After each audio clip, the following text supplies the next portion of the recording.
Hello, everybody. Welcome back to Edge Sports Network. We got another interview for you guys today. We got Cole Tucker, Northern Illinois wide receiver.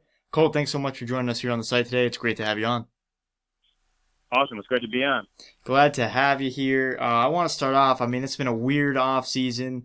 I'm sure no one really has to tell you that, but how have things kind of looked for you this off season with this pandemic going on? How have you been hanging in there, both just life wise and football wise? And what's training kind of look like for you? I haven't been too bad this season. The first stages of quarantine were pretty weird because I really couldn't go to the field or do anything, so I was forced to kind of run around to my backyard at home, annoying my parents and everything. But ever since we've gotten back to campus, things have kind of been more normal. Meeting some small groups, throw some QBs, but yeah, it hasn't been too bad. I'm glad to hear that. I know it was probably a little bit tough at first, as you mentioned, but now we're starting to kind of ease into things more here. Season right around the corner. I know you're coming off a great year. You led your team with 38 receptions, 531 yards, a touchdown. Huge improvement from your first season. So this past year, what kind of really clicked for you? I think honestly, I had a great connection with Ross, the quarterback, Ross Bowers. And, me and him got together and talked a lot. We obviously, Coach Eisner called some great plays and set me up, but I think a lot of it was the connection that me and Ross had, him trusting me to get open.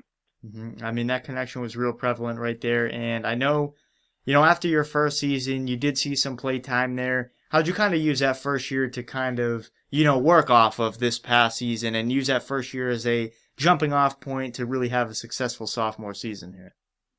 Yeah, I kind of figured out what I needed to do more. It was my first action in college football.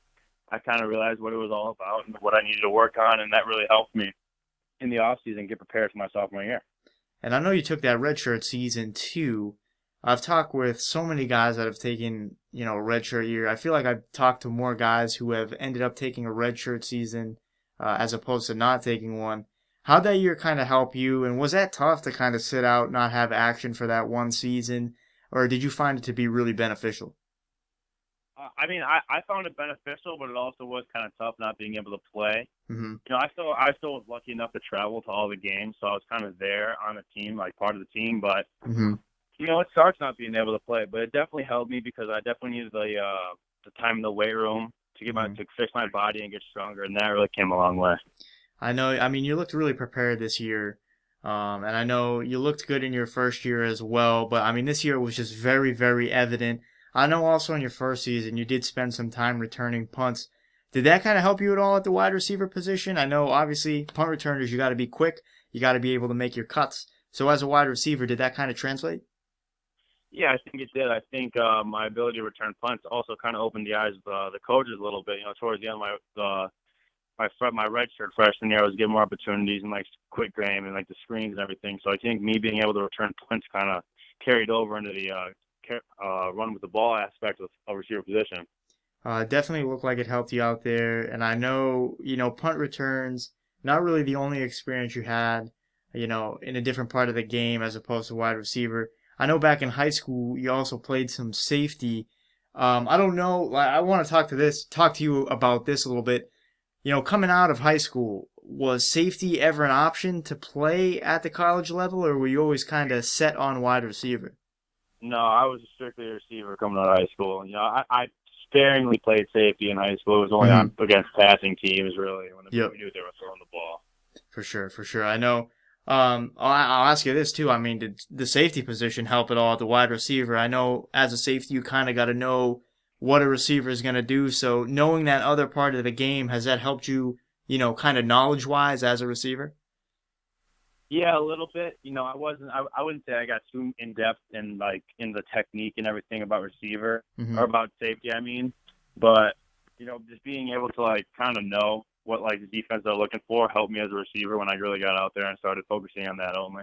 And coming out of high school too, what kind of had you set on NIU? I know you're from Illinois. Was the plan to stay local? Did you ever look out of state? What kind of made you continue your career, at Northern Illinois? Yeah, I had all my options open. I really wasn't just set on Northern Illinois. I kind of wanted to. I'm living right down the road from NIU. I kind of wanted to open myself up to other options because I didn't want to just be focused in on one. But at the end of the day, NIU was the best option for me out of all the schools that I had options to. Seems like you made the right choice. I know your first game of college football, you come out, you play Iowa. Do you kind of remember the emotions before that game, the experience of that game? I mean, you'd finally made it to Division One football here. Can you just walk us through, pre-game in that one for you, and just what the emotions were as you stepped onto the field for the first time? Yeah, I mean, I was very excited. I was also nervous. Mm-hmm. I mean, Iowa's big stadium, 70,000 people in your first game, just a sea of yellow and black. Mm-hmm. And I mean, it was a fun time. My first play was a punt return, Mm-hmm. which I was extremely nervous for. Thank God they blocked it. It might have been dropped. Yeah, it was a good time. I enjoyed my first game. It's always great to have that experience. You got to get that first game out of the way too. I feel like that kind of gets the butterflies, cleared up and stuff. Yeah. But you handled yourself well that entire first season and in your career so far at NIU. Coming into college, I mean, you were just coming off this great high school career, as we kind of touched upon here. I'll get into the stats a little bit. I know your junior and senior season were fantastic. Conference MVP, your team's offensive player of the year in both those seasons. Finished the high school career rather with 121 catches for over 2,300 yards, 36 touchdowns. Those are all school records. How's that kind of help you confidence-wise heading into Division One football? Was that something you kind of use as fuel for your first couple seasons? Yeah, a little bit. I think kind of gave me the confidence to be able to know that I can compete at the college Mm-hmm. level. But also, I think that kind of once you get to college, it's a reset. No one Yeah. really cares about what you did in high school. Mm-hmm. Everyone's kind of the same level once you get to college. So you really got to prove yourself again coming into college, and that helped me. I mean, Mm-hmm. just being able to know that I need to go out there and prove myself every day. No one really cares what I did in high school, but just being able to have the confidence really helped. And what's the hardest part about that transition from high school to college? I mean, as you said, you kind of have to prove yourself all over again. Would you say that's the hardest part, or was there something else that you kind of had to get over before you could really start seeing success? Yeah, I think definitely having to prove yourself all over again is tough because for Mm-hmm. some guys, they're going from being the star to the lowest end of the totem pole again, Mm-hmm. and that's a difficult transition mentally for some guys. Yeah, But for I sure. mean, it's just a completely different game from high school to college. The game's faster. It's more complicated. Offenses are more complicated. Defenses are more complicated. Being able to read coverage isn't as easy. Mm-hmm. So I mean, everything doesn't come as easy as it once did in high school, and that's when the guys really need to start focus on the mental aspect of the game, getting the playbook, watching more film, and then really transitioning that to the field.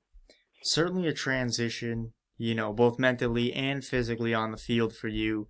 I know also just like the college experience too, learning to kind of balance everything between school and athletics. In your case anyway, being a college athlete, you kind of have to learn to balance things. Can you kind of walk us through the day in the life of, a D1 college football player like yourself? I mean, what are your weeks kind of looking like during the season? I'm sure you're, busy 24/7. Yeah, weeks definitely get busy. The average day you'd wake up probably around I don't know 7, and then Mm-hmm. go to lift to get that work in, and then after that you go to class from about 9:30 to like I don't know 1 Mm-hmm. around there, depending on how many classes you have that day. And then you eat some lunch there in the middle of that, right before meetings. Meetings will be at like 2. You go out and practice around 3, and then you're done by like 5. And then after that, you got to eat. You got to go study, do some homework, and then you're not in bed till like 10 o'clock, 10:30, Yeah. which doesn't sound late, but it's just a grueling day Mm-hmm.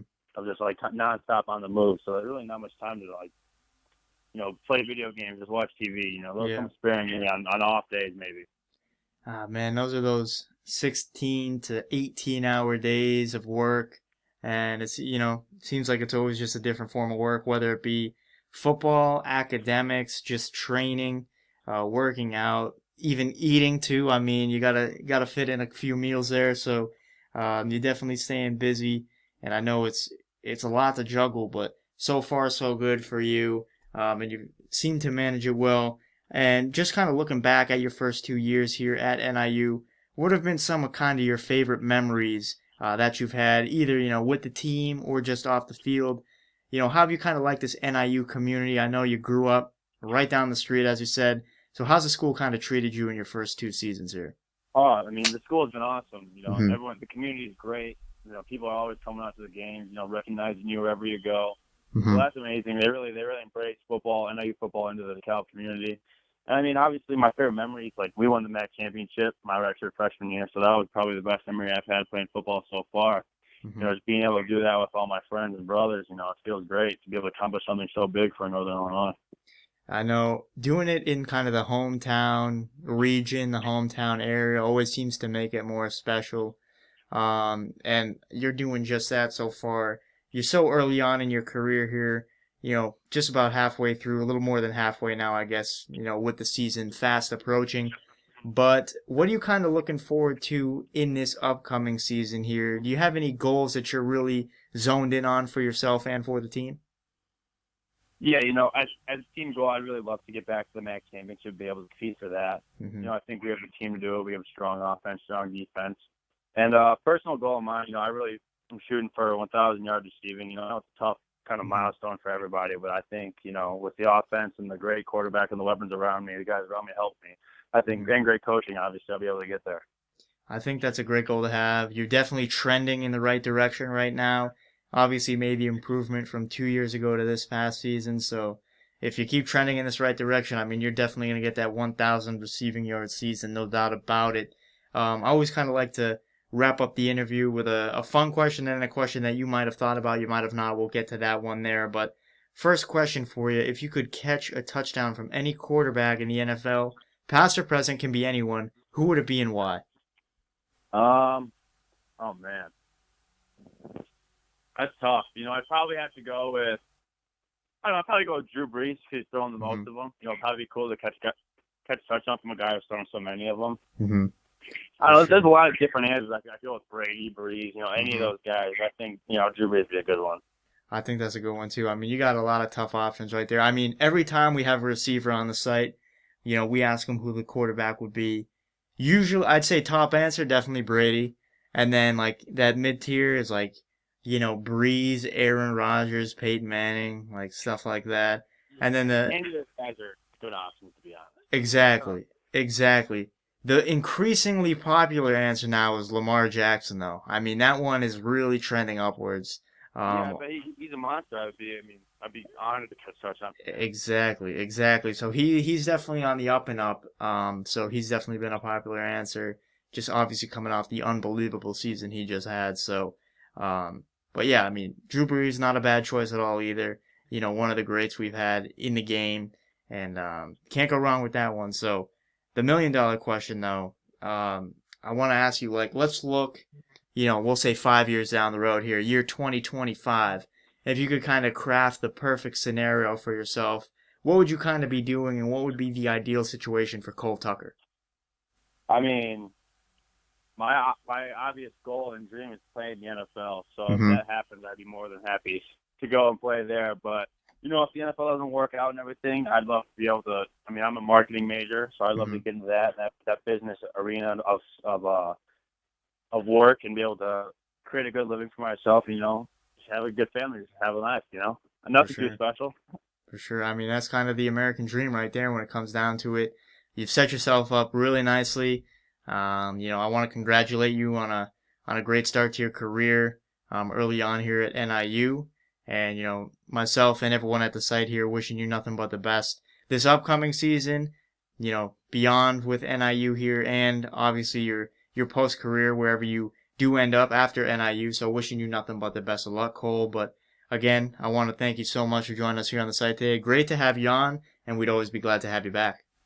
Awesome, man. I appreciate it. This is awesome. No problem at all. Everyone, Cole Tucker, you guys can go follow him on Twitter. We'll put the link to his page down below.